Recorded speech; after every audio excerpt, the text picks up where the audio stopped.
Kita lanjut ke pertanyaan lagi.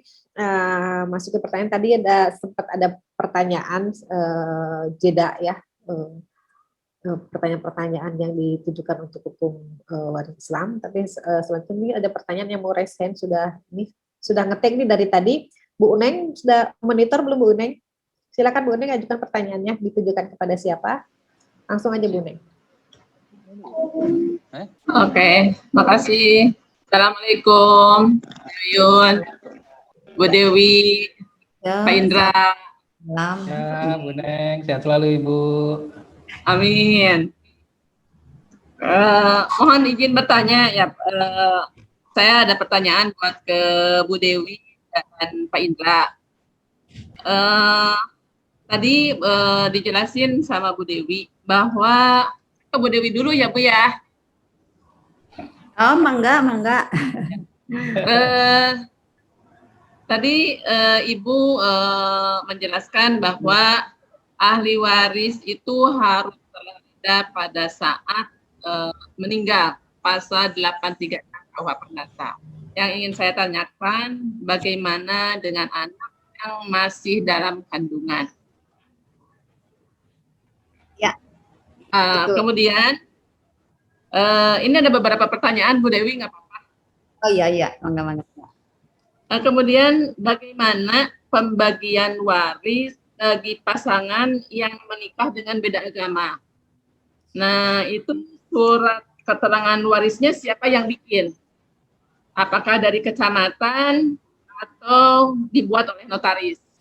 Karena kebetulan ini salah satunya itu golongan Tionghoa dan orang pribumi, gitu pasangannya. Nah, apakah dibikin surat keterangan ahli warisnya? Apakah dibikin oleh kecamatan seperti biasa atau dibikin oleh notaris? Gitu. Kemudian dua ini Bu sudah ya? Oh sudah, oke. Lagi. Boleh nggak saya bertanya ke Pak Indra? Oh, boleh. Silakan Bu Neng. Bonus. Ya. Pak Indra, begini, ada pasangan A dan B memiliki anak 3 orang, 2 perempuan, 1 laki-laki. Salah satu anak perempuannya meninggal terlebih dahulu dari orang tuanya. Meninggal tahun 2001, anak perempuannya meninggal tahun 2001 dan ayahnya meninggal tahun 2006. Kemudian anak perempuan yang meninggal itu dia memiliki anak laki-laki. Pak, yang saya ingin tanyakan, pada saat ayahnya meninggal tahun 2006, apakah anak laki-laki dari anak perempuan yang telah meninggal terlebih dahulu itu mendapatkan hak waris atau telah terhisab oleh anak laki-laki? Ya. Terhijab ya Bu. Ya. Mungkin itu Pak. Ya. Sebenarnya pertanyaannya banyak, tapi karena ini ya udah gitu aja dulu. Ya. Makasih Pak Indra, makasih Bu Dewi. Ya, mangga. Ya, silakan Saya Bu kasih Dewi dulu aja. kesempatan dulu ke Bu Dewi dulu ya. Ini kelihatan. Oh iya. Bu, Boleh. Bu kelihatannya ini kaitannya sama yang teori fiksi itu ya. Yang ngomong orang yang belum lahir. Monggo Bu, monggo Bu. Mangga. Iya, tadi kan memang saya jelaskan bahwa ahli waris itu harus lahir pada waris ya, baik itu karena meninggal nanti dalam AP1 maupun secara testamen. Tetapi tentu ini akan tetap mengingat ketentuan pasal 2 KUH Perdata. Ya, apa yang tadi saya sampaikan? Apa itu bunyi dari pasal 2 KUH Perdata? Ya, anak-anak yang masih dalam kandungan kan tadi ya katakan dianggap sebagai ada kecuali pada saat dia lahir dia dinyatakan meninggal maka dianggap tidak pernah ada kan itu ya itu tetap Bu Neng, jadi pasal 2 ini tidak diabaikan tentunya dalam KUH Perdata. Kedua, itu pertanyaan kedua, bagaimana perkawinan beda agama? Tentu kalau kita lihat di dalam peraturan perkawinan kita, sebenarnya kan ini seringkali banyak terjadi pertanyaan, loh ini kan kawin campur. Tidak, kawin campur itu adalah yang menganut hukum yang berbeda kan. Nah, bagaimana dengan beda agama? Tadi kita prinsip bahwa di dalam pewaris itu yang mengatur hukum waris adalah dari hukum dari si orang yang meninggal tersebut, golongan tadi yang kita sebutkan. Jadi kalau misalnya perbedaan agama, perbedaan suku, misalnya perpindahan agama suku, perpindahan kewarganegaraan tidak menghapus golongan. Ya. Jadi kalau misalnya tadi, oh ini siapa yang meninggalnya? Kalau yang meninggalnya tadi adalah maaf suara saya ada ya? Ada, Bu, ada. Udah ya. Ada. Jadi ada ya. Jadi kalau misalnya tadi yang meninggalnya siapa? Si pewarisnya siapa? Golongan mana? Gitu. Meskipun tadi tentu tadi kan kita katakan tidak ada lagi penggolongan ya, dengan tentunya tadi dengan alasan-alasan berapa peraturan perundangan. Tapi dalam praktik tidak. Ya, tetap yang berlaku adalah golongan dari si pewaris itu sendiri. Jadi kalau misalnya tadi meskipun kita tidak lihat agama tadi kan. Nah, oleh karena kalau misalnya pewarisnya tadi keturunan Tionghoa, maka tetap harus dibuat oleh notaris. Ya. Ini kalau Tionghoa. Jadi kalau istrinya ternyata bumi kan gitu. Meskipun suaminya Tionghoa yang meninggal siapa? Yang ikutin dari tadi ya ketentuan hukum yang berlaku yang meninggalnya. Ya. Oke. Gitu. Siap. Gitu ya Bu Neng ya. Artinya berarti kalau mungkin agak sedikit ya dipanjangin sedikit supaya lebih jelas. Artinya ketika yang meninggal Tionghoa dia harus Tionghoa beneran. Nanti saya telepon Pak artinya, ya. Saya masih narasumber ini Pak. Nanti saya telepon Pak ya. Ya, terima kasih Pak ya. Maaf Bu, artinya ketika kita yang meninggal salah satu misalnya kalau kita ngomong Tionghoa, berarti kita pakainya atau nggak ada pilihan bahwa yang dipakai adalah hukum KUH Perdata ini Bu? Nggak ada, kita kan dulu banyak yang bilang bagaimana nggak ada istilah penundukan lagi ya, dulu kita pengennya pakai penundukan, sebenarnya tidak ada istilah penundukan kan gitu. Nah tetapi kita tahu pewaris ini tetap berlaku, hukum warisnya adalah hukum waris dari si pewarisnya itu sendiri, yang meninggalnya itu sendiri. Jadi kalau tadi dikatakan jadi beda golongan nih, misalnya satu Tionghoa, misalnya dengan pribumi yang meninggal, yang mereka menikah dengan pribumi, sedangkan yang meninggalnya adalah Tionghoa. Ini tetap yang hukum waris yang berlaku adalah untuk golongan si yang meninggal dunia itu. Ya, ini ketentuannya demikian. Jadi kalau misalnya tadi tidak bisa kita katakan bahwa kita ingin menundukkan diri ke KUH Perdata saja, kita ingin menundukkan diri ke dalam hukum Islam saja, kan tidak. Ya, tentu ini yang dilanjut di dalam KUH Perdata. Kita nanti berbicara lain di dalam misalnya hukum Islam. Hukum Islam mungkin beda agama, nanti Pak Indra yang lebih jelaskan ya, bagaimana kalau misalnya berbeda agama, kan gitu ya, apakah dia berhak mewaris atau tidak, ya itu kan lain soal, kita kan berbicara dari KUH Perdata, gitu. Iya. Tapi artinya Bu, berarti sebenarnya ini nggak bisa final ya Bu ya, kalau misalnya kepastian hukum akhirnya nggak timbul gitu, menjadi nggak bisa timbul kan? Ya, justru itulah Pak, ini menjadi problem ke kita dulu. Waktu saya masih ingat dulu ada yang satu senior kita, Ibu, mungkin Bapak pernah dengar Ibu Herlin Budiono. Iya. Dulu pada tahun 98 udah pernah menulis mengenai menuju unifikasi hukum waris. Ya, kita kebetulan saya tahun dulu itu masih asistennya beliau. Saya juga ikut menyusun mengenai hal itu. Nah itu istilahnya kita mengajukan ke dalam BHP ya, BPH. Dikatakan bahwa kita ingin mengusulkan demikian, tapi itu jelas-jelas ditolak usulan itu oleh PN, beberapa PN dan juga rekan-rekan notaris yang dulu ya, sehingga itu tidak lagi kita. Dulu pernah ada wacana demikian, bahkan sekarang pun ada rekan saya di kebetulan yang lagi menyusun disertasi itu juga minta bagaimana supaya dilakukannya unifikasi mengenai hukum waris ini. Tapi karena memang keadaannya sekarang ya istilahnya undang-undang mengatakan bahwa ini kalau tidak ada penggolongan, ada undang Asminduk, anak dan sebagainya. Tetapi kenyataannya di dalam praktek kan seperti ini ya. Nah itu yang saya juga, tapi tentu harus ada terobosan dari pemerintah ya, minimal ketahuan warisnya itu adalah tadi ada yang mengatakan bahwa dulu kita wacana tetap dilakukan oleh notaris ya, jadi tidak ada terlepas dari politik hukum sebenarnya kan kalau desa apa namanya kelurahan ataupun camat itu kan sebagai administratif sebenarnya ya. Itu kan hanya sebagai administratif Ya, saja, dia tidak bisa mengeluarkan keterangan waris gitu. Ya Bu. Tapi memang ini nggak akan pernah selesai ya, kecuali ada unifikasi hukum ya. Ya, itu Pak, itu yang kita jadi wacana. Ya, sekarang inginkan demikian, makanya ada beberapa apa istilahnya ini loh. Kalau punya desa juga pengennya notaris, karena dalam praktek itu sekarang kejadiannya meskipun dibuat oleh ahli waris, diregister oleh lurah ataupun camat, tetap instansi-instansi misalnya perbankan tetap harus ada cap notaris kan gitu kan ya. Ya, inilah yang menjadi ya mau tidak mau notaris sekarang cari akal gimana nih supaya tapi kan jangan sampai melanggar kewenangan kita, jangan sampai menyalahi kan gitu kan.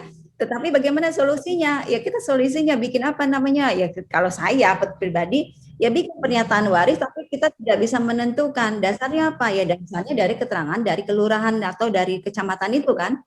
Itu yang kita masukkan. Nah, itu yang jadi di dalam praktek itu ya seperti itu ya Pak ya. Jadi ya notaris sekarang jadi gimana caranya lah kan gitu. Baik. Ya Pak Bu. Kebetulan saya kan punya background di advokat, itu ada Pak Agus kelihatannya juga di advokat. Memang potensinya dispute masih sangat besar ya. Terus kalau kemudian kita berpegangan, misalnya ini kayak yang digambarkan kayak Ibu tadi ya, notaris, kemudian dia bikin surat, desa itu hanya bisa memberikan surat keterangan, yang intinya cuma yang diukur adalah validitas apakah mereka ini adalah ahli warisnya atau tidak gitu kan. Nah, tadi Mas Indra juga nyampaikan, ada kemungkinan nih, dia ini terhijab, misalnya ini, ternyata meninggalnya Bapak ini karena dibunuh oleh anaknya lah, gitu kan. Itu kan otomatis kan terhalang. Terus ataukah anaknya ini keluar dari agama Islam misalnya, kemudian dia menjadi murtad kan, terhalang juga. Terus kalau sudah menghadap notaris, ini semua di KK itu satu, mereka adalah anaknya si A, si B, si C gitu kan Bu. Sementara waktu kalau sudah ada yang meninggal, berarti ahli waris itu dianggapnya dan memang akhirnya potensi banget ya untuk dispute gitu kan. Iya, itulah makanya kita kesulitan kita di dalam praktek itu ya, apalagi keterangan waris yang kadang-kadang kita juga kita kan tidak tahu ya keterangan waris yang dibuat oleh ahli waris kan isinya begitu ya.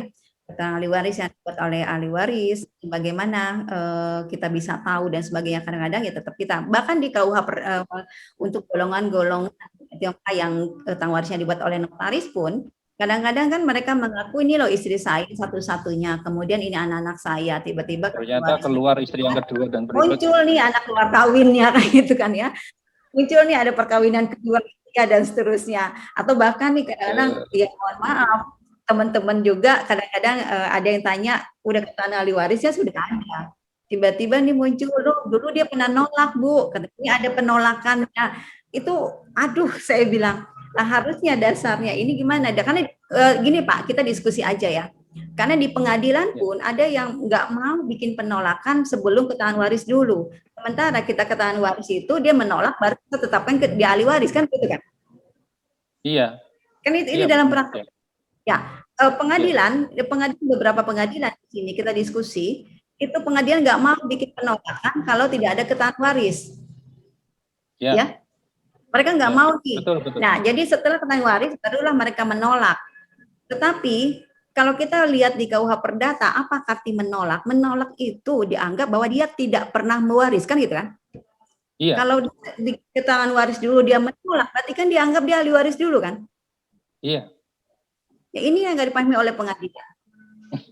Loh, bagaimana mungkin dia ditetapkan ahli waris kemudian dia menolak? Harusnya namanya menolak dia sejak semula tidak pernah mewaris kan gitu. Ini benar Pak, ini ada kasus teman-teman di yang konsultasi ke saya, Bu, ini notaris mengeluarkan 2 keterangan waris. Satu dia sebagai ahli waris, satu di situ dia 2 menolak. Ya. Nah, ini gimana kalau dua-duanya dipakai? Ya. Nah, bingung kan Pak, kita kan diskusi ya. Itulah jadi harus ada nih kesamaan pemahaman dari pengadilan juga. Ini loh, mereka juga harus tahu nih bagaimana pewarisan, penolakan, kapan dilakukan penolakan, oleh siapa yang menolak. Ini saya mengalami sendiri penolakan-penolakan yang nggak bisa dikuasakan, katanya harus hadir. Jadi kalau misalnya dikuasakan pun nggak boleh pakai akte kuasa notaris. Ini kita saya ngotot-ngotot dengan pengadilan, ya, karena dianggapnya ini PR-nya Mas Indra menjadi jauh lebih berat, Bu. PR-nya hukum waris Islam jauh lebih berat karena apa? Faktanya di lapangan itu orang kan memilih, bahkan ada istilah menolak warisan. Buat teman-teman mungkin kan memikirkan kenapa warisan harus ditolak gitu kan? Yang dianggap warisan itu mungkin positifnya aja gitu, Bu. Sementara aku bisa jadi orang menolak karena waris itu menerimanya adalah positif, harus negatif juga diterima gitu kan, Bu ya. Ya, namanya warisan gitu kan bukan hanya keuntungan, itu kan aktiva dan pasiva. Ya. Jadi kalau misalnya kalau menolak itu kan mungkin ada alasan tentu, tapi dalam hal apa dikaitkan dengan peraturan di perundangan kita. Misalnya apa tadi? Tapi bukan hanya tanah ya, tapi kadang-kadang teman-teman kita hanya tahu kalau dia warga negara asing, oh itu karena tanah. Tidak. Tanah jelas-jelas katakan hanya warga negara Indonesia kan gitu ya kalau hak milik. Tapi bagaimana dengan saham PT-PT, misalnya PNPT ya bukan PMA ya. Itu kan harus warga negara Indonesia. Nah, itu juga kan harus dia menolak. Tapi ada juga yang menolak, ini lucu Pak, kita diskusi, ada teman kita yang buat penolakan itu, dikanya, oh saya karena tanah, jadi dia hanya menolak tanah, tapi uang depositonya mau. Tidak. Kalau menolak itu seluruh. Nah, itu dibuat akte, ada di situnya. Nah, itulah yang harus kita ini lagi ya, diskusikan lagi, belajar lagi teori-teori mengenai hal itu. Karena notaris melegalisir aja, mewarmek semuanya ketentuan itu. Aduh, saya bilang, ini gimana? Saya bilang gitu. Dipanggil pengadilan, pusing jelaskannya, Bu. Ya, oke, nanti kita diskusi panjang ya, Pak. Yang lainnya mau tanya. Iya. Nah, Mas Indra, ini supaya juga sambil nunggu teman-teman yang bertanya yang lain ya, kaitannya dengan penolakan kan saya yakin di Islam tidak ada istilah menolak warisan, gitu kan? Iya, betul Apakah sekali. ada? Jadi kan karena gini, kalau kita mengenal di hukum Islam itu orang meninggal, warisan timbul karena ada orang yang meninggal, sudah pasti. Kalau nggak ada yang meninggal, berarti judulnya bisa hibah, bisa nanti. Kalau wasiat pun dibilang adalah testamen, gitu kan? Kalau dalam perspektif hukum perdata. Berarti pada waktu dikeluarkan, pada waktu ada orang yang meninggal. Tapi artinya kan proses pewarisan itu harus didahului oleh adanya peristiwa meninggalnya seseorang. Saya merasa juga, kalau misalnya ini kayak kisahnya yang paling banyak gitu ya. Ternyata orang tua kita, orang tua almarhum itu tidak hanya meninggalkan harta, bahkan hanya meninggalkan hutang pasti harus dibayar oleh ahli waris. Nah, coba sekarang. Kalau meninggalkan jaminan, gitu kan, konteksnya jaminan Bu Dewi juga, apakah itu akan terputus dengan meninggalkan seseorang, gitu kan? Mas Indra, monggo. Ini supaya berimbang. Silakan. Iya, jadi begini Pak Ahmad, Bu Dewi ya, kalau dalam hukum Islam itu dalam hal menolak warisan itu tidak dikenal. Ya, menolak warisan itu tidak dikenal karena adanya proses kewarisan itu jatuhnya karena hubungan nasab. Ya, hubungan nasab, hubungan darah.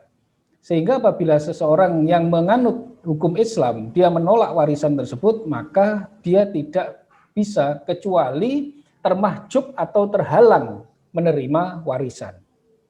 Ya Pak Ahmad, kalau menolak tidak bisa, tapi kalau terhalang atau termahjub, tadi saya jelaskan tadi di materi, itu baru bisa.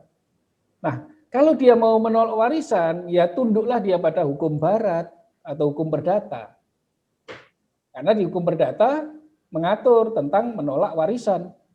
Karena di dalam hukum Islam ada kesempatan bagi orang Islam menurut aturan hukum, yaitu adanya choice of law, yaitu memilih atau menundukkan hukum, mau dia pilih hukum Islam atau hukum perdata. Nah, di dalam hukum Islam itu seperti itu. Tetapi kalau menurut aturan KHI ya, hukum Islam, orang Islam wajib ambil Islam, gitu. Wajib memilih Islam.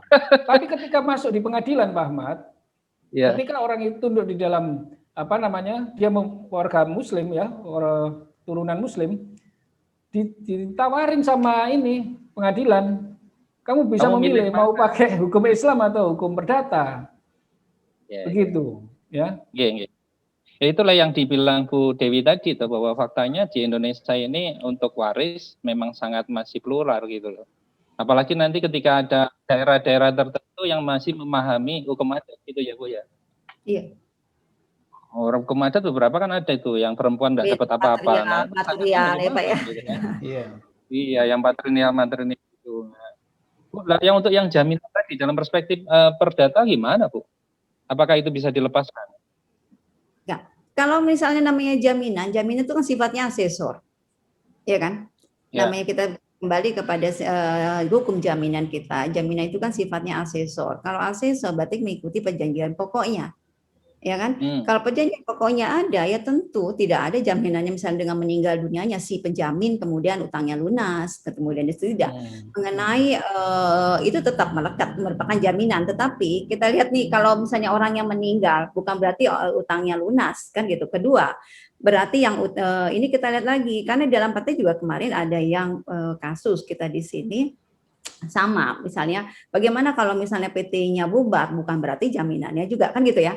Nah, hal-hal itu yang kita harus pahami bahwa sementara di perbankan sekarang kalau misalnya meninggal ini ahli warisnya tentang harus balik nama waris kan gitu kan, bikin jaminan baru kan gitu atau roya pasang dan sebagainya.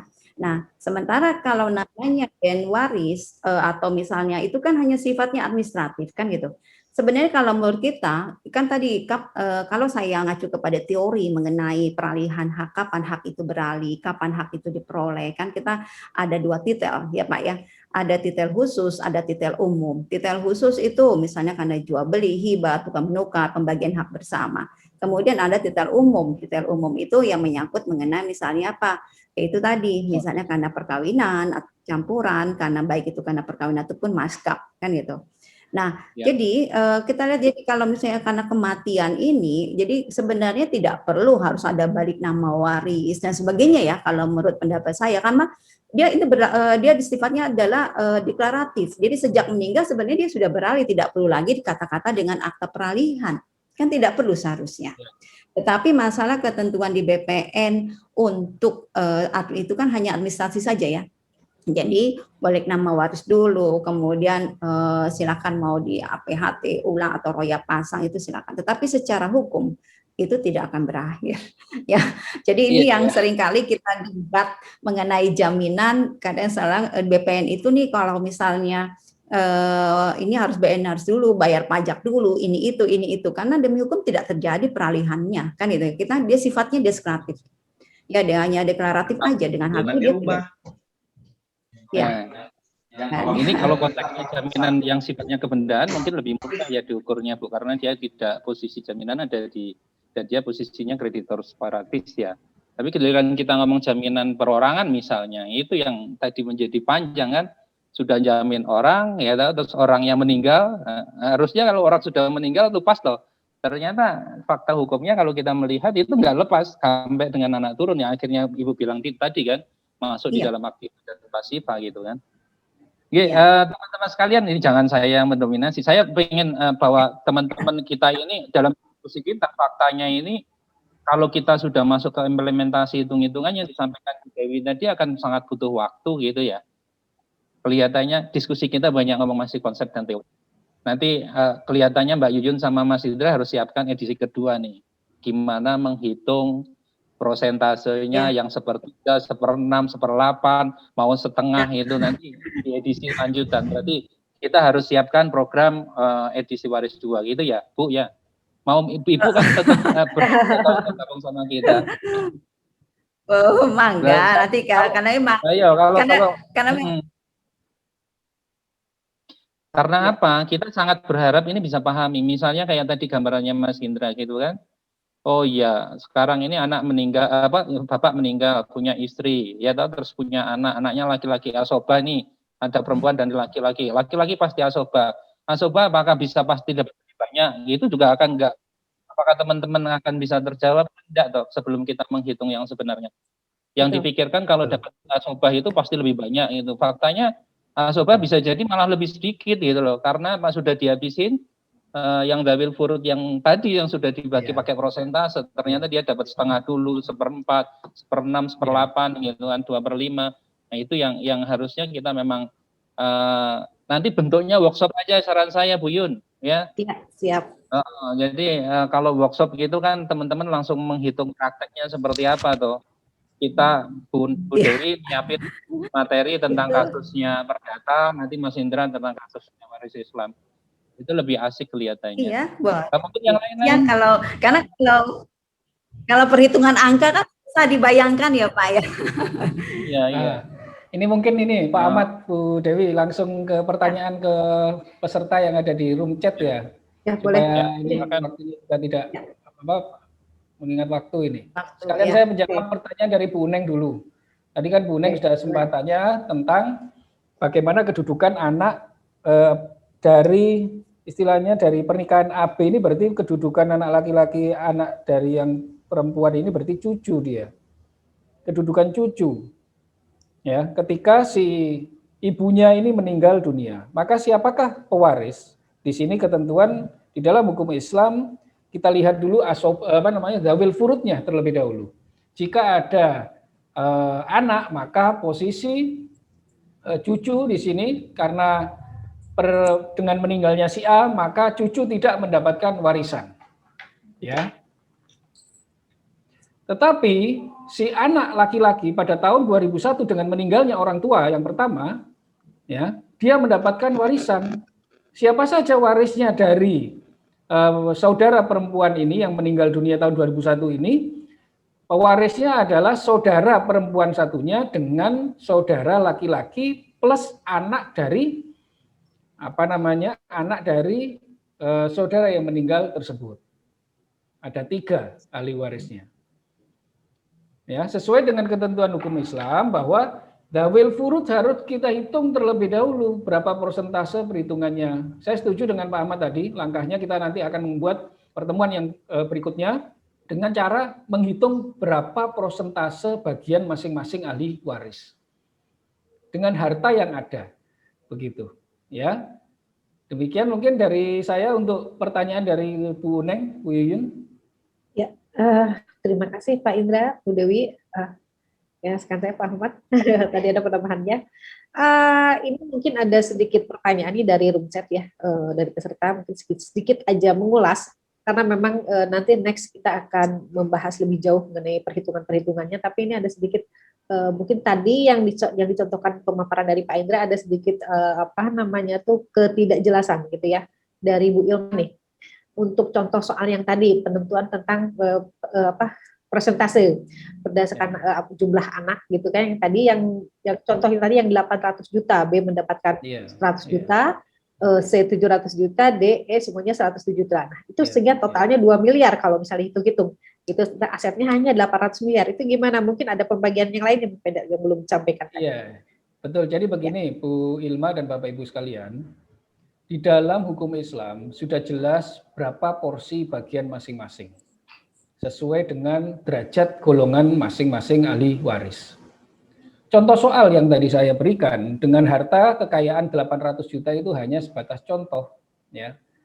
Nah, bagaimana dengan pembagian perhitungannya? Perhitungannya adalah kita sesuaikan dengan porsi bagian masing-masing dari ahli waris. Misalkan bagian dari derajat yang pertama ada ayah, ibu, ya, anak laki-laki, anak perempuan, cucu, paman, bibi, itu semua sudah ada porsi bagian masing-masing. Yang kita tekankan dalam pertemuan pada hari ini adalah tentang teori. Kita satukan kesamaan konsep, kita satukan kesamaan teori kita di dalam memahami hukum waris Islam maupun waris perdata. Tujuannya apa? Supaya nanti ketika kita aplikasikan di dalam praktek kehidupan kita sehari-hari, dalam profesi kita sebagai notaris, tidak ada kesalahan. Baik menentukan siapa ahli warisnya maupun pembagian berapa persentase bagian warisnya.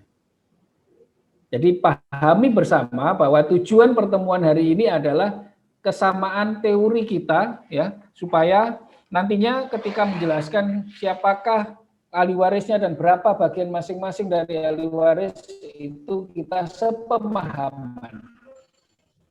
Demikian Bu Yuyun. Siap, mantap ini. Ya, artinya memang pertemuan kita ini nggak bisa dipaksa untuk masuk hitung-hitungan yang detail gitu, Bu ya. Ya Pak Indra. Iya, betul. Tidak apa-apa. Menurut saya karena memang saya kalau saya lihat ya mungkin teman-teman perlu, tapi paling penting adalah konsep dalam perspektif hukum Islam dan perspektif hukum perdata gitu ya. Oke, siap.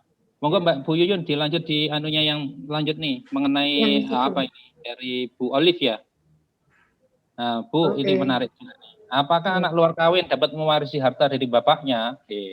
Kita pakai hukum Islam ataupun hukum Barat. Nah, Mas Indra sama Bu Dewi dapat pertanyaan sama ini. Ya. Jadi anak dulu ya, luar kawin. Bu Dewi izin ya. Silakan.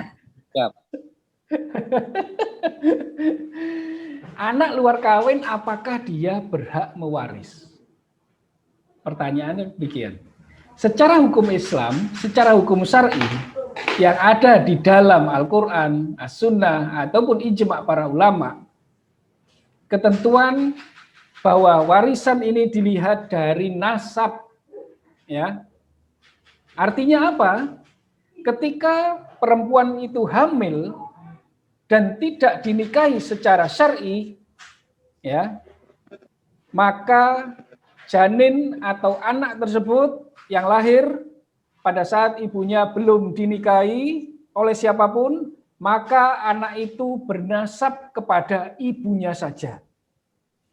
Artinya dia berhak mewaris tapi mengikuti ibunya. Lalu bagaimana ketika ada anak tersebut yang lahir, ibunya dinikahi, baik oleh ayah biologisnya ataupun dinikahi oleh orang lain, ya, di sini ada khilaf, ada perbedaan. Jika janin lahir lebih dari 6 bulan dari akad nikah, maka nasab itu jatuh kepada suami ibunya. Tetapi jika janin tersebut lahir kurang dari 6 bulan, maka anak itu tidak bernasab kepada suami ibunya.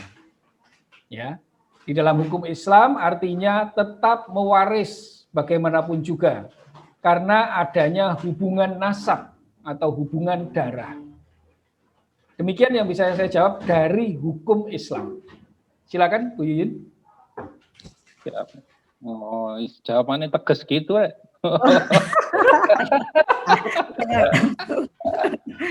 Tapi sebenarnya di hukum Islam nggak ngerti tentang anak di luar kawin ya berarti ya? Tidak ada, karena nasab ibunya, dia bernasab pada ibunya. Tadi ketentuannya kan sudah jelas ya. Hubungannya adalah hubungan nasab saja gitu ya. Kalau memang dia tidak di dalam perikatan ikatan perkawinan, maka yang muncul adalah nasab. Nasabnya hanya tunduk pada ibunya saja. Iya, tunduk kepada ibunya saja. Maka tidak dikenal di dalam hukum Islam anak apa namanya? Luar kawin. Anak haram tidak dikenal dalam hukum Islam. Ya, anaknya halal semua. Halal semua.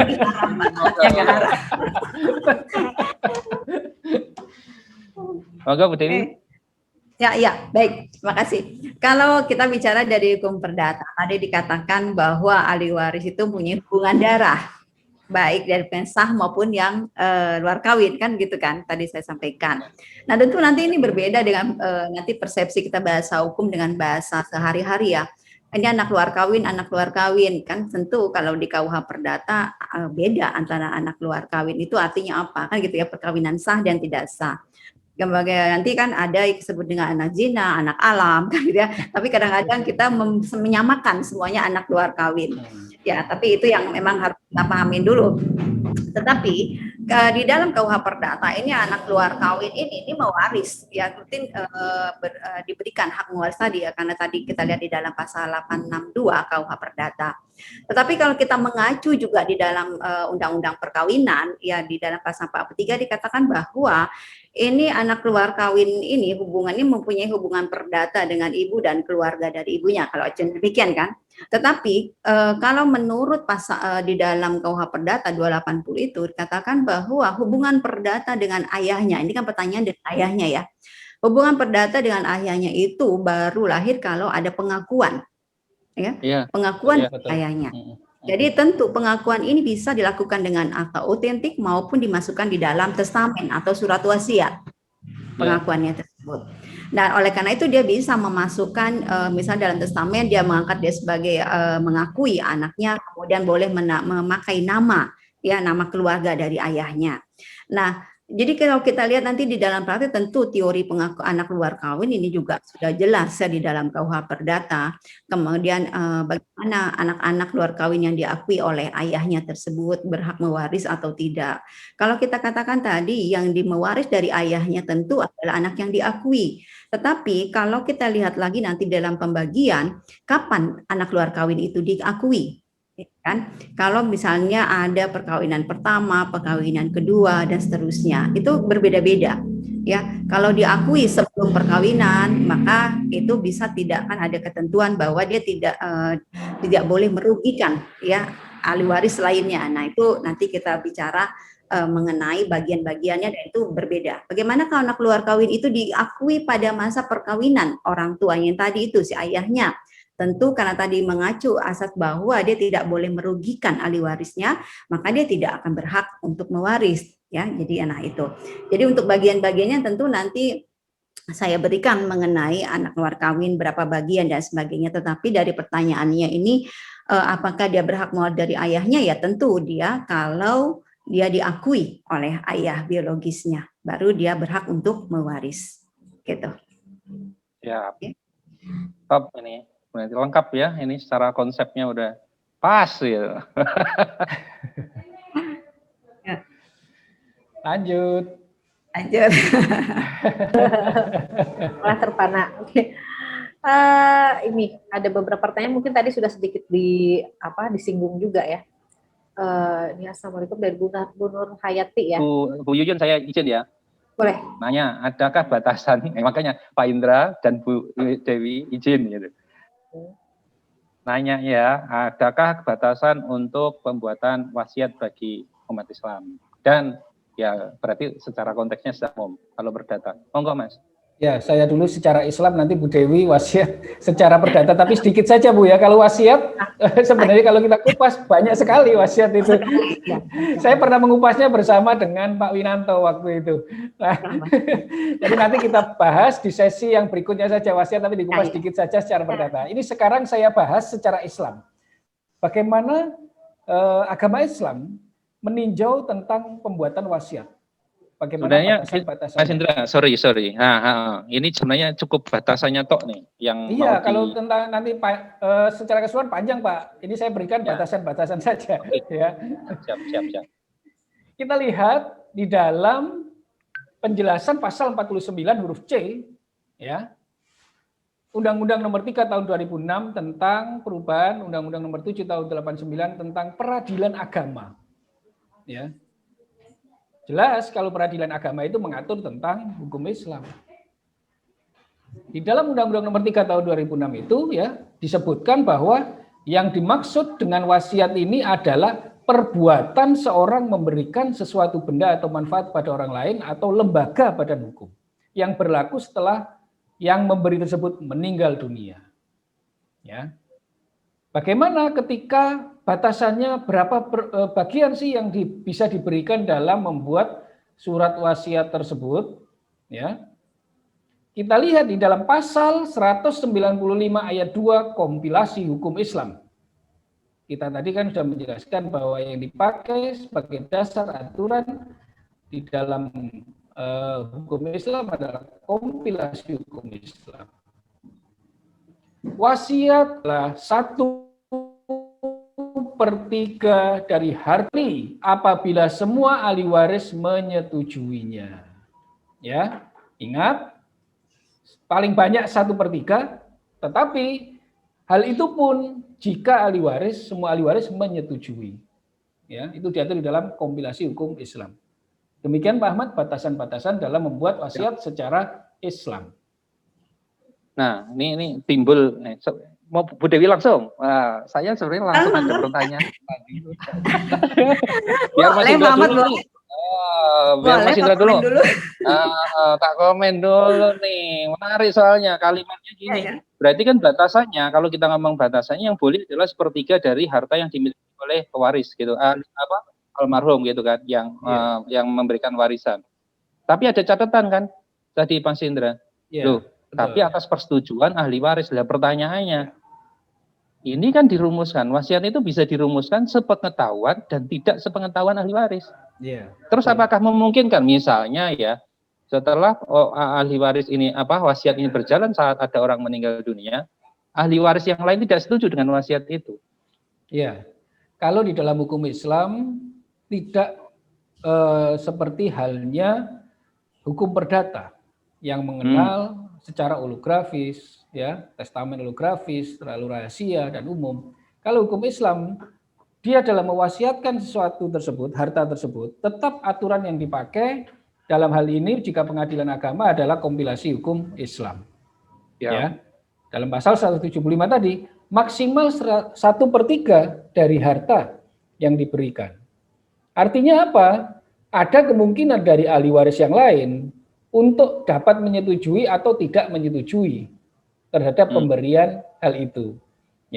Ketika ahli waris itu yang lain semuanya itu setuju, maka maksimal adalah 1/3 gitu yang dapat diberikan kepada penerima wasiat. Siap. Demikian, Pak. Oke, cukup. Ya. Baik, ya. Sekarang Bu Dewi. Wasiat testamen dalam konteks perdata. Apakah sepertiga juga berlaku, gitu kan?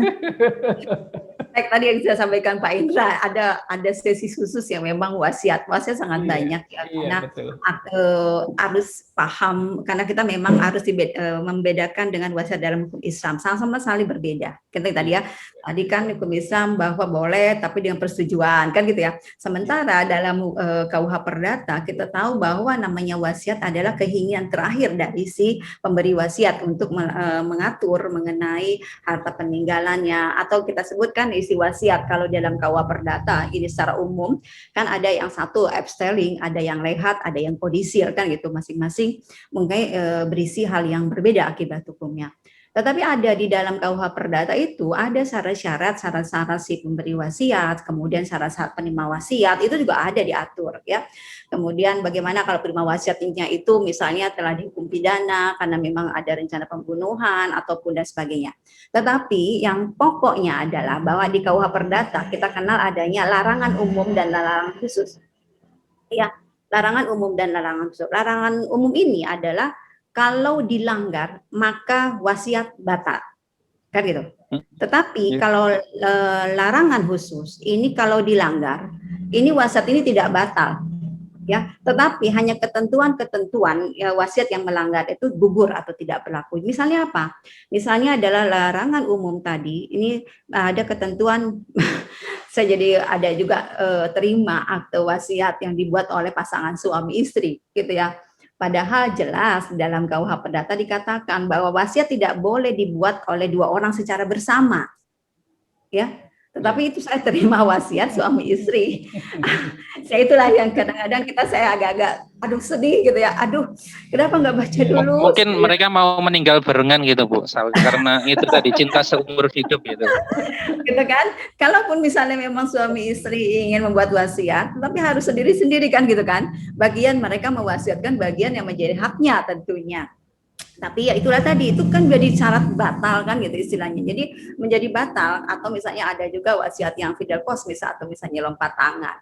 Tetapi ada juga wasiat yang larangan-larangan khusus. Jadi ada larangan yang misalnya larangan hibah wasiat kepada janda dari perkawinan kedua melebihi yang ditentukan. Kan ada ya yang ditentukan misalnya 1/4. Tadi kan ada kalau perkawinan pertama, perkawinan kedua istrinya kan mendapat maksimal 1/4. Kemudian dengan cara lain dia menghibahkan kan gitu.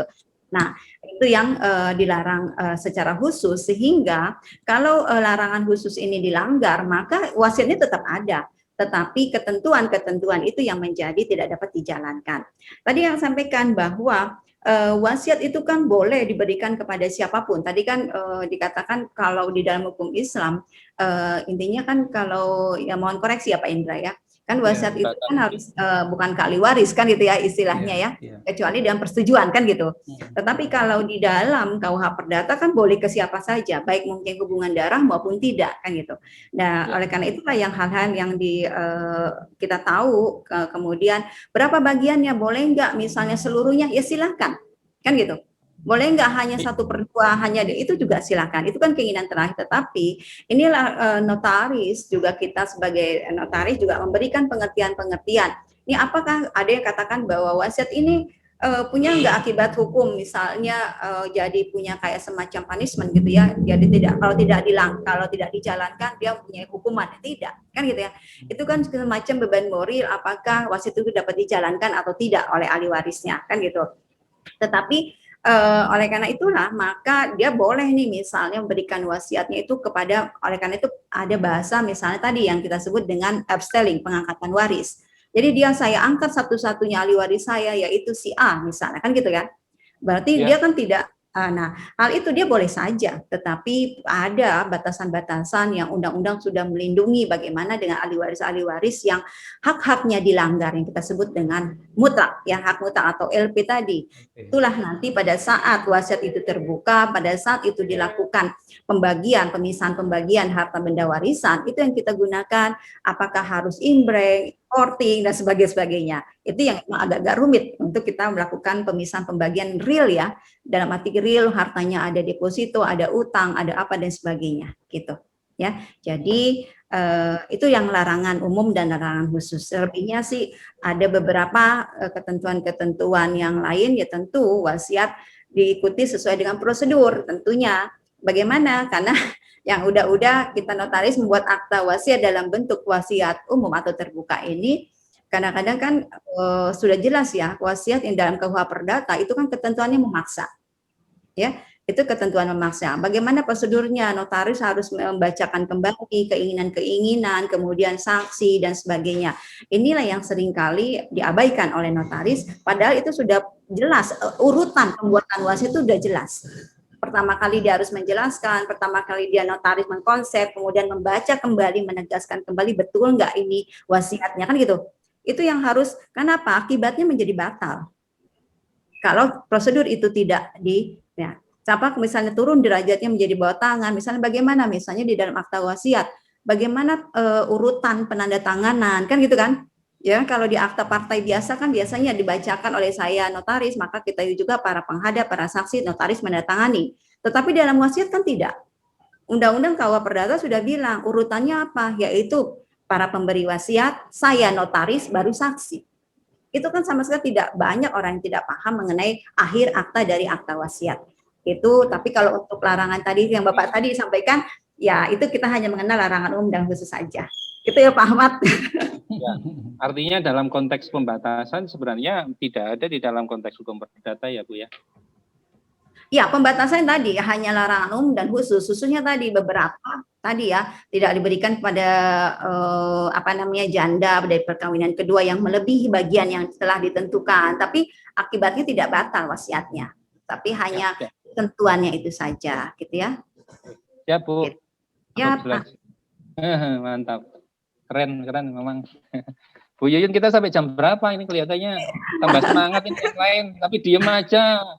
Mbak Nur, kalau mau tanya, penasaran juga kelihatannya. Bu Nur, monggo. Ya.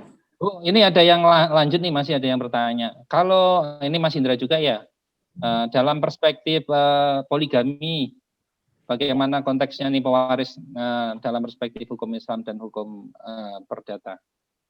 Mas. Ya.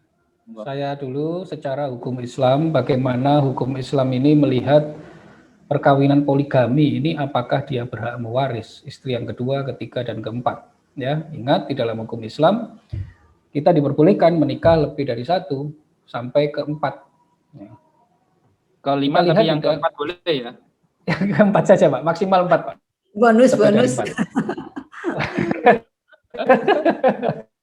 Kita lihat di dalam pasal 94 KHI, ya Bapak Ibu sekalian, harta bersama dari perkawinan seorang suami yang mempunyai istri lebih dari seorang.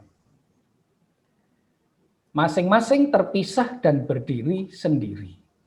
Di ayat 2-nya, pemilikan harta bersama dari perkawinan seorang suami yang mempunyai istri lebih dari seorang, sebagaimana disebut dalam ayat 1, dihitung pada saat berlangsungnya akad perkawinan yang kedua, ketiga, atau keempat. Ya. Dari hal ini bisa disimpulkan bahwa pernikahan yang kedua, ketiga, dan keempat, dia berdiri sendiri sesuai dengan perkawinan masing-masing, akad perkawinan masing-masing. Pembagian warisannya di sana. Bila ada terjadi pembagian harta bersama bagi suami istri yang lebih dari satu karena kematian, maka perhitungannya nanti akan kita perdalam lagi di sesi yang kedua. Ini saya hanya memberikan kulitnya saja. Untuk istri yang pertama adalah setengah dari harta bersama dengan suami yang diperoleh selama perkawinan. Ya, ditambah 1/3 dari harta bersama yang diperoleh suami bersama dengan istri yang pertama dan istri yang kedua. Paham ya di sini ya? Sehingga istri yang kedua ini dapat berapa? 1/3 dari harta bersama yang diperoleh suami bersama dengan istri yang pertama dan istri yang kedua. Sudah, jangan banyak-banyak untuk pembagiannya. Nanti tidak terasa lebih baik dibuka sesi yang berikutnya nanti untuk perhitungan masing-masing. Ini perhitungan yang khusus tentang poligami. Secara Islam. Pertanyaannya, berani enggak poligami gitu kan? Ya, saya kembalikan lagi ke host. Ya, silakan. Monggo, Bu Dewi, monggo. Ya. Ayo Bu Yu, semangat. Kayaknya kalau poligami Bapak lebih seru ya.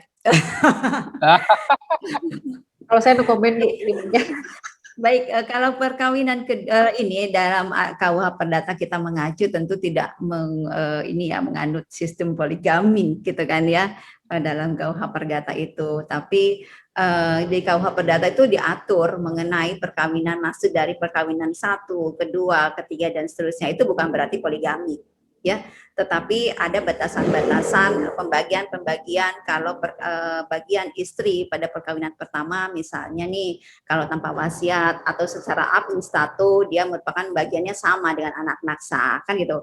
Bagaimana dengan pembagian waris atau hak-hak dari istri kedua dalam perkawinan kedua, itu juga Undang KUH Perdata menyatakan bahwa bagian dari istri dalam perkawinan kedua yaitu apa? Bagian sama dengan bagian terkecil dari anak-anak sah. Ya, tapi ada maksimumnya yaitu maksimum 1/4 kan gitu. Nanti ya tadi harus ngitung-ngitung nih bagaimana harta itu diperoleh dalam perkawinan pertama atau dalam perkawinan kedua kan gitu. Itu harus case 1/1, tetapi itu ketentuan umumnya. Jadi atau perkawinan kedua, ketiga dan seterusnya demikian itu sama dengan bagian terkecil dari anak-anak sah. Ya, tapi dia punya maksimum 1/4. Jadi kalau anaknya 1, dia kan harusnya kan sama yang terkecil setengah, tapi dia hanya boleh 1/4, 3/4-nya atas siapa ya? Atas anaknya kan gitu. Itu aja. Ya, itu prinsip di KUH Perdata. Jadi enggak artinya dalam konteks waris Bu Dewi perkawinan pertama itu tetap diuntungkan gitu ya. Kalau ke perkawinan kalau konteks ya untuk diuntungkan dalam arti kata apa dulu Pak? Ya tapi intinya gitu. Tetap jadi yang besar ya. Nah, gitu. Jadi ada memang istilahnya ada bagian-bagian yang memang keturunan-keturunan sah ini kan jangan sampai istilahnya dengan perkawinan berikutnya, kedua dan seterusnya ya, itu merugikan anak-anak yang di sini. Itu aja sih Pak. Tapi memang kita tidak menganut sistem poligami kalau di dalam KUH Perdata gitu. Ya. Ini masih ada lagi Mas. Nah, kita tutup jam berapa Bu Yun? Satu lagi, misalnya dalam konteks perkawinan siri ya tuh, walaupun di dalam konteks perdata kan tidak mengenal perkawinan siri apalagi ya Bu ya. Nah, perkawinan siri itu seperti apa Mas Indra konsekuensi warisnya gitu kan? Karena perkawinan siri kan otomatis ya. Silakan. Tadi saya jelaskan bagaimana perhitungan perkawinan siri atau perkawinan yang tidak dicatatkan. Hukum Islam memandang bahwa perkawinan yang tidak dicatatkan tetap sah apabila memenuhi rukun dan syarat perkawinan. Ya, dari dalam hukum Islam seperti itu, walaupun tidak dicatatkan, dia tetap sah secara Islam, secara agama, artinya perkawinan siri. Tapi bagaimana dengan pewarisannya hal ini? Ya, kembali lagi, ya, dilihat di dalam KUH KHI tadi bahwa bagian dari ahli waris sesuai dengan porsi bagiannya terpisah sendiri-sendiri, begitu ya. Bagaimana keadaan apabila dia perkawinan siri berarti tidak punya pencatatan, untuk mendapatkan warisan maka wajib hukumnya dicatatkan. Itu ya. Dari perkawinan siri itu dicatatkan sehingga nantinya ketika ada pembagian warisan secara Islam sesuai dengan KHI tadi dia tetap mendapatkan bagian waris. Ya. Begitu Pak Ahmad. Oke, teman-teman ada yang masih ingin bertanya enggak? Kalau enggak ini saya nitip satu. Ini dari saya sendiri Bu Dewi. Kaitannya dengan saya melihat ada penyampaian Ibu tadi kan masalah perjanjian perjanjian perkawinan ya. Perjanjian kawin lah. Nah, perjanjian kawin ini kan memang nanti juga pasti hitung-hitungannya akan sangat ribet ketika kalau di awal masih oke ya. Perjanjian awal itu dilakukan sebelum pernikahan. Tapi kan sekarang sudah diperbolehkan perjanjian dilakukan pada waktu masa pernikahan berlangsung gitu ya Bu ya. Ya. Nah ini kan menghitungnya kan menjadi akan sangat confuse. Misalnya nih kalau umpamanya terjadi, ya toh. Contoh saya sekolah notaris ya misalnya saya ini. Itu sekolahnya adalah duitnya dari pernikahan saya kan. Setelah saya jadi notaris, saya bilang, ayo Mas, ayo Mbak, Dek, bikin perjanjian kawin dong, gitu kan. Mentang-mentang situ sekarang nganggur kan. Nah, lakukanlah perjanjian kawin di situ di Masan. Bagaimana ini sementara waktu kalau kita mau lihat norma yang pada dasarnya kan, perkawinan itu dasarnya kan pasti untuk yang selamanya kan. Mohon pencerahannya Bu. Monggo. Ya. Bu. Ini yang kita di dalam praktek mengenai perjanjian kawin ya Pak Ahmad ya. Jadi istilahnya gini, dulu di dalam undang-undang dikatakan bahwa perjanjian kawin itu dibuat sebelum perkawinan atau pada masa pada saat perkawinan dilangsungkan. Tetapi ada putusan Mahkamah Konstitusi yang merubah sehingga bahkan dikatakan boleh diubah kan gitu ya, atau dibuat pada masa perkawinan. Nah, tetapi sebenarnya tadi kata Bapak, oh ini loh bagaimana hitung-hitungannya kalau misalnya terjadi demikian. Tetapi kalau menurut saya dikatakan bahwa perjanjian kawin tersebut, ini kan banyak yang menganggap bahwa perjanjian kawin tersebut itu berlaku surut. Ya, tidak. Kenapa? Kalau perjanjian kawin itu memang dikatakan di dalam putusan Mahkamah Konstitusi dikatakan perjanjian kawin berlaku sejak perkawinan, kan gitu. Tapi kalau perkawinan itu perjanjian kawin itu dilangsungkan pada masa perkawinan, bukan berarti perjanjian kawin itu berlaku sejak perkawinan dilangsungkan. Karena apa? Karena kita mengacu kepada asas KUA Perdata bahwa itu tidak bisa terjadi peralihan hak antara suami istri pada umumnya. Jadi kan kalau misalnya ada beberapa yang beredar perjanjian kawin yang dibuat, ini seolah-olah pada saat perjanjian kawin itu dibuat seolah sudah dilakukan pemisahan pembagian. Jadi ini punya suami, ini milik istri dan sebagainya. Padahal itu hal yang dilarang. Ya kan? Pembagian itu baru dilakukan kalau putusnya perkawinan, dan itu tidak bisa dilakukan misalnya dulu, misalnya gini, dulu sebelum menikah misalnya mereka istilahnya pada masa perkawinan mereka beli rumah, kemudian mereka bikin perjanjian kawin. Di dalam perjanjian kawin itu dikatakan nih loh rumah ini milik si istri menjadi misalnya menjadi milik suami. Itu kan dalam hal ini terjadi pembagian kan, pengalihan secara umum kan gitu disebutnya di KUA Perdata. Ini yang dilarang. Oleh karena itu, bahwa di dalam perjanjian kawin ini harta-harta yang diperoleh sebelum perjanjian kawin itu dibuat, maka itu tetap merupakan harta bersama. Tetapi kalau harta itu diperoleh setelah perjanjian kawin itu dibuat, barulah itu menentukan itu yang harta masing-masing suami atau istri tadi. Nah, bagaimana pembagiannya tadi kata Bapak? Ya tinggal dibagi bahwa mana yang memang merupakan harta bersama, mana yang memang sudah menjadi harta masing-masing setelah diperoleh setelah dibuatnya perjanjian kawin.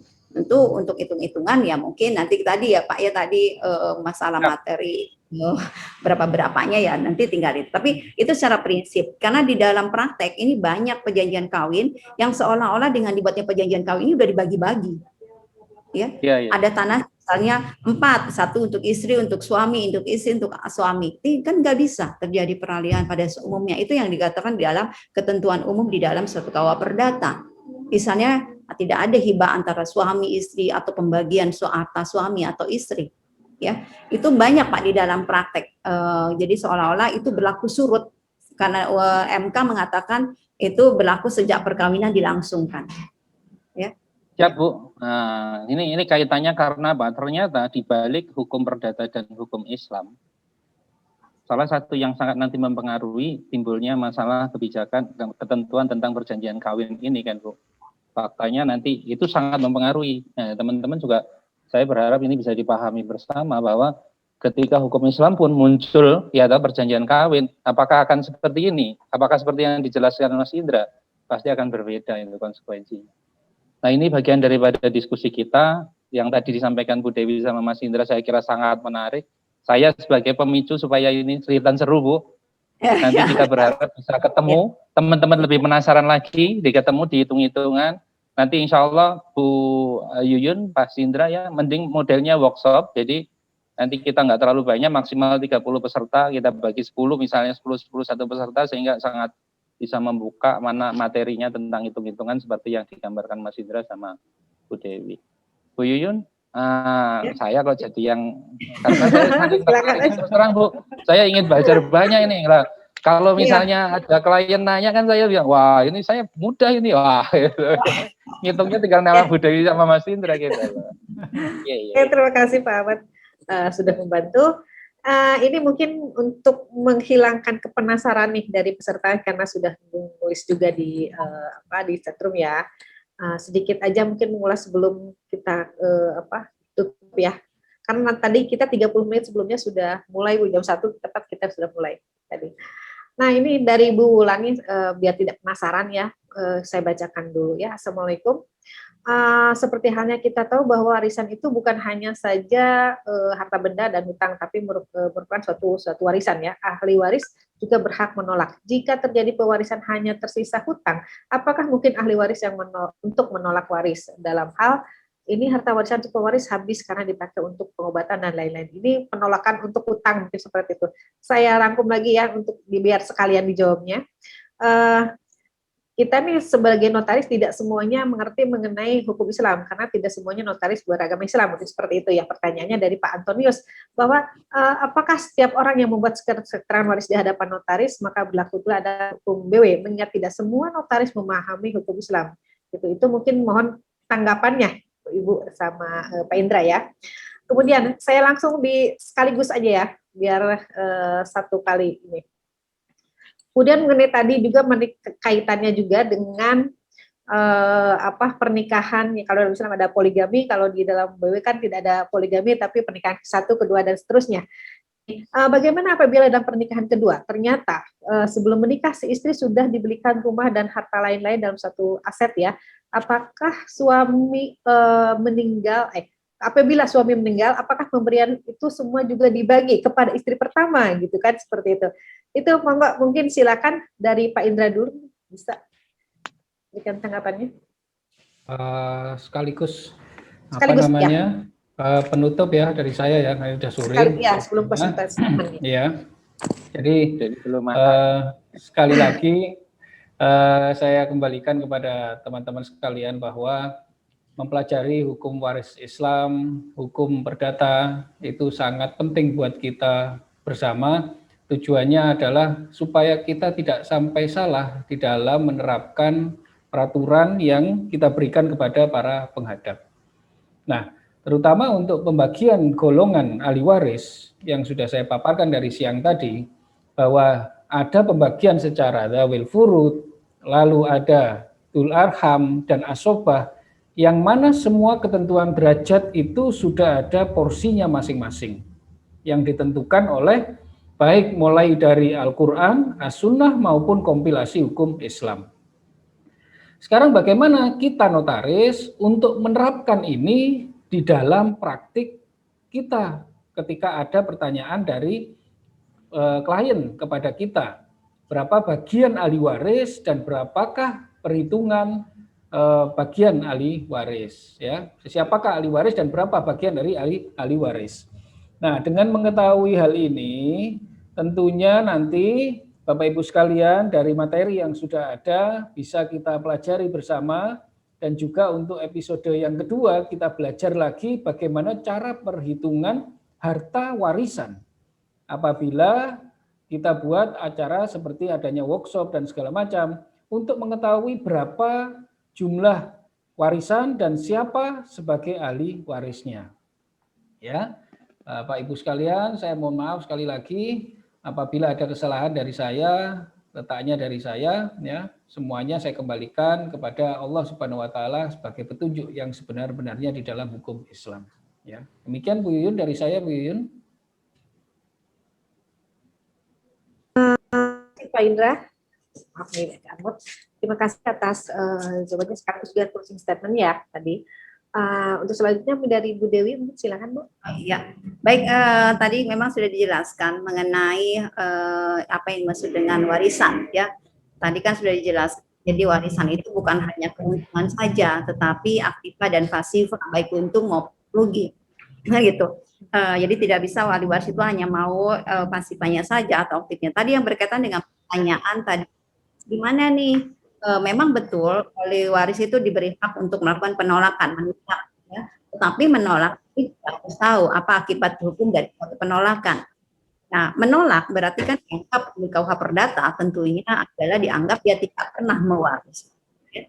Kalau dia tidak pernah mewaris, nah itu dikatakan nih bagaimana berarti dia tidak dapat kita bagian misalnya baik itu aktif maupun pasifa. Dan bagaimana dia warisannya sudah habis nih bayar obat sehingga tidak ada warisan lagi. Nah tadi kan kalau tidak ada warisan lagi kan itu baru untungnya saja yang tidak ada. Bagaimana kan utang-utang si pewaris kan gitu. Bahkan ahli waris harus ini. Tapi boleh bisa nggak nolak gitu? Bukan penolakan berarti dalam hal ini dia akan menolak seluruh misalnya dari aktiva maupun pasifanya. Ya itu. Kemudian bagaimana ketahuan waris yang dibuat oleh notaris? Kita tahu bahwa Undang-Undang Jabatan Notaris mengatakan bahwa notaris berwenang untuk membuat akta yang memang oleh undang-undang yang undang-undang memang diharuskan dalam bentuk kita sebut dengan formil, ya, mengharuskan dalam bentuk akta otentik atau akta yang dikehendaki, ya, untuk dinyatakan dalam akta otentik. Itu kan dasar hukum kita, ya. Nah sekarang boleh nggak nih katanya ketahuan ahli waris, misalnya orangnya orang pribumi ya tadi ya, kemudian di depan notaris. Nah itu kita kembali lagi, apakah notaris berwenang nggak membuat? Tadi kalau katakan di kehendak yang dikehendaki boleh saja sebenarnya, tapi kan notaris di sini untuk apa kita tidak menguasai bagaimana hukum Islam, tapi bukan berarti yang dibuat notaris harus mengacu kepada BW atau pada KUH Perdata. Nah, kita kembali lagi kepada siapa yang meninggal, golongan mana yang meninggal. Kalau dia meninggal golongannya adalah yang Tionghoa, maka notarisnya adalah apa? Yaitu mengacu kepada KUH Perdata. Kan gitu. Jadi bukan berarti notaris mentang-mentang notaris semuanya KUH Perdata, baik itu golongan pribumi semuanya KUH Perdata, tidak. Ya tidak. Tapi kita acuan notaris mampu enggak nih notaris membuat tadi kan karena dasarnya pasal 15 itu yang dikehendaki oleh para pihak, kita sebenarnya bisa kewenangan itu. Sama halnya kita ketahuan ahli waris yang dibuat oleh notaris ya. Itu kan dibuatnya di bawah tangan. Betul kan? Tetapi kalau khususnya saya pribadi, bagaimana notaris kita tahu bahwa dia ahli waris dan sebagainya, menjamin dan sebagainya, maka saya membuat surat keterangan konsul pernyataan ahli waris. Dalam bentuk apa? Dalam bentuk akta otentik. Mereka menerangkan bahwa betul saya anak ini, bahwa betul dia isi perkawinan, bahwa dia betul misalnya tidak pernah menikah dan terakhir dan terakhir kali, bahwa betul dia anak-anak keterangan. Nah, dari pernyataan mereka lah baru kita notaris membuat keterangan hak warisnya. Dia di situ hanya menyatakan bahwa saya betul ahli waris, istri, anak-anak dan sebagainya. Jadi barulah nanti di keterangan hak waris kita mencantumkan dari dasar keterangan dari pernyataan dari ahli waris itulah notaris membuat dengan bagian-bagian sebagaimana yang diatur dalam KUH Perdata. Berapa bagian dan sebagainya. Tapi saya tidak pernah bikin keterangan waris yang hanya bawa tangan seperti biasa, tetapi ini loh ada akta otentik yang didukung. Boleh tidak notaris boleh. Kan gitu. Supaya kita menguatkan dasar saya ini adalah pernyataan mereka, sehingga buatlah keterangan hak waris. Pertanyaan selanjutnya adalah perkawinan kedua. Bagaimana? Nah, kita kalau pembagian waris, pembagian harta bersama karena dari harta warisan atau harta peninggalan ini, tentu kan tadi kita kembali, kapan mereka menikah? Apakah sebelum tahun 74 ataukah setelah tahun 74? Itu kan pokoknya ya. Kenapa? Itu bisa membedakan. Kalau sebelum tahun 74 tidak mengenal harta asal atau harta bawaan. Semuanya demikian jadi harta bersama kecuali tadi perjanjian kawin. Bagaimana kalau mereka menikah tahun 74 setelah berlakunya undang-undang perkawinan itu mengenal harta asal, harta bersama. tadi kan udah dibagikan sama saya mengenai bagian-bagian. Berarti harta peninggalannya itu apa? Kan sini pertanyaan tidak jelas ya, kapan dia menikah kan gitu. Jadi udah jelas kalau misalnya demikian, kapan dia menikah. Jadi kalau misalnya dia menikah sebelum Undang-Undang 1 tahun 74, maka harta warisannya itu adalah apa? Yaitu tadi kalau tanpa perjanjian kawin ya, tanpa perjanjian kawin ya seluruh. Berarti kan seluruh harta peninggalan yaitu berapa? Yaitu setengah bagian tak terbagi dari harta peninggalan, harta bersama tadi. Harta campur tadi, tidak ada harta asal bawaan kan gitu. Kemudian bagaimana kalau dia menikah setelah tahun 74? Itu yang tadi harta peninggalannya adalah apa? Harta bawaannya plus dari harta setengah harta campur. Nah itu yang tadi saya supaya kita bisa membagi-bagi ini, karena memang di dalam praktik kita buat akta pembagian hak bersama, khususnya dari harta peninggalan itu kan rumit ya, agak-agak rumit. Jadi satu-satu kita harus membuat aktivanya berapa, pasifanya berapa, bagaimana misalnya kalau dia sudah pernah dapat hibah sebelum pada masa pewaris masih hidup, ya. Kemudian bagaimana kalau melanggar LP dan sebagainya, itu memang agak rumit, ya. Tapi intinya demikian. Jadi untuk hari ini perkawinan kedua dan sebagainya itu kapan dia menikah, gitu ya, Bu Yan ya. Begitu mudah-mudahan ya kita agak cepat karena waktu ya. Paling nanti kita mulai ya latihan ya nanti kalau ada kasus sih sebenarnya. Itu aja Bu Yun, mangga silakan. Oke. Terima kasih atas pemaparannya Bu Dewi. Berhubung ini waktu juga ya menghadapi berbuka puasa. Itu kita sudah aja untuk acara selanjutnya, nanti kita mungkin insya Allah ya bisa ketemu di seri berikutnya yang lebih mendetail untuk hitung-hitungannya agar tidak ada teman-teman juga tidak kabur gitu ya kalau hanya surah ini bagaimana, tapi kita langsung ke contoh kasusnya. Kalau kita ke contoh kasusnya si A, si B, si C-nya secara jelas kita bisa menganalisa gitu secara tepat gitu ya, seperti itu mungkin ya Bu Dewi ya. Ya. Kalau kuliah 2 semester soalnya. Ya betul. Tidak bisa dihabiskan dalam satu ini. Oke, terima kasih. Sudah 2 semester 2 mata kuliah lagi Bu ini. Ya 2 semester. 2 semester enggak hari ini. 2 mata kuliah. 2 mata kuliah Bu, hukum waris Islam sama hukum waris PW ini. Ya. Oke, untuk closing statement-nya mungkin terakhir Pak Indra. Sudah dari saya ya tadi. Ya. Udah nggak apa-apa ya. Teman-teman diingetin untuk isi form up. Absen. Ini Bu banyak yang izin ya, banyak yang minta nomor HP Ibu nih, kayaknya banyak yang konsultasi, izin ya saya untuk menyebarkan nomor HP Bu Dewi. Ya mangga. Tapi itu yang kedua mungkin materi belum kita share juga di sini Bu. Ya, nanti saya sampaikan ya. Boleh, mangga. Siap. Nanti saya sharing juga ke teman-teman lain. Oke, sebelum ditutup mungkin teman-teman ada yang penasaran, satu kali aja pertanyaan. Kalau tidak ada saya tutup. Untuk pemilihan ini ada door prize ya. Ini nih silakan Bu Dewi untuk memilihnya. Absen jangan lupa diisi untuk sertifikat. Ini ada ini kelihatan sertifikat apa? Ada buku tentang profesi notaris publik dari hukum Islam. Ini Pak Indra yang nulis. Kemudian ini ada hadiah lagi ini dari ILC, ini namanya ada tentang surga properti. Ini surga properti bagaimana cara untuk memiliki properti menurut Islam ya, tidak ada bunga dan lain sebagainya. Ini lengkap ada CD-nya. Ini siapa yang berhak ya, boleh nanti Pak Indra pilih dan Bu Dewi satu-satu nanti saya kirim ke pemenang. Gitu. Silakan Pak Indra pilih satu-satu. Aku. Ya, pilihan saya serahkan kepada Pak Ahmad biar memilih. Ya, sama ini. Bu Dewi gimana? Pak Ahmadnya lagi sama Yun. Nanti saya umumkan di grup aja kalau gitu ya, siapa yang mendapatkan ini. Oke, terima kasih atas partisipasinya teman-teman semuanya, Bapak Ibu sekalian, rekan-rekan ini mahasiswa ada ILB juga Bu sini. Atas perhatiannya, mudah-mudahan apa yang kita dapatkan hari ini dapat bermanfaat bagi kita semuanya. Juga saya mengucapkan selamat menjalankan ibadah puasa buat rekan-rekan yang berpuasa. Mohon maaf atas segala kekurangan atas penampilan kita kali ini gitu. Untuk ELC yang ke-12 Bu, bisa aja belepotan ngomongin. ELC yang ke-12 kita lahir memang pada masa pandemi gitu. Saya cerita sedikit Iya. soal ibu tadi telat. bagus. Kita secara kita lahir itu di masa pandemi ini, jadi bagaimana tetap bisa sharing ilmu ya, istilahnya memberikan wisata ilmu seperti ini, dan ini sudah mencapai ke yang ke-12 gitu selama setahun ini. Mudah-mudahan nanti next kita bisa ketemu lagi Bu ya untuk seri berikutnya, untuk khusus untuk hitung-hitungan. Nah, dengan seri selanjutnya gitu kan, dihitung Bu seperti itu.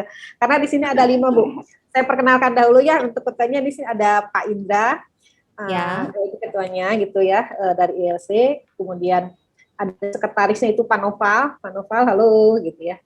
Ada Pak Noval. Kemudian ada Bu Alia, Alia Azizbah Mahmar, ini notaris dari Surabaya, aktivis juga. Ya, di Surabaya, di Jawa Timur. Salam kenal Ibu, Assalamualaikum. Salam kenal Bu Alia. Kemudian ini Pak Noval udah ada. Assalamualaikum Ibu, salam kenal Ibu. Waalaikumsalam, salam kenal Pak Noval. Ini sekretaris kita Bu, Pak Noval itu sekretaris kita. Ya, berikut dia tuh ahli di bidang pajak Bu. Di pajak ke beliau. Kemudian Bapak Ahmad tadi sudah mengenalnya, dan saya sendiri itu berlima. Itu mungkin sekilas dari ILC, saya pernah ambil seperti itu. Ya, terima kasih. Terima kasih ya Bu ya sudah berkenan memberikan pemaparannya pada hari ini. Mohon maaf mungkin apa yang kita sampaikan, apa yang fasilitas seperti ini ya, karena memang ini tidak begitu banyak pesertanya. Untuk waris itu masih sedikit agak-agak dalam tanda kutip agak pelik gitu Bu ya. Seperti itu. Gitu. Terima kasih buat rekan-rekan semuanya. Ini ada dari notaris, PPAT, juga dari ALB, dari mahasiswa dari MKN Universitas Pasundan juga ada di sini.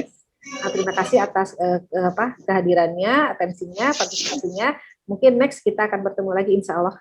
Ya, itu pada akhir kata saya ucapkan wassalamualaikum warahmatullahi wabarakatuh. Mohon maaf atas segala kekurangan. Salam sejahtera selalu. Aduh, udah kepikirannya maghrib aja nih ya. Aduh. Oke.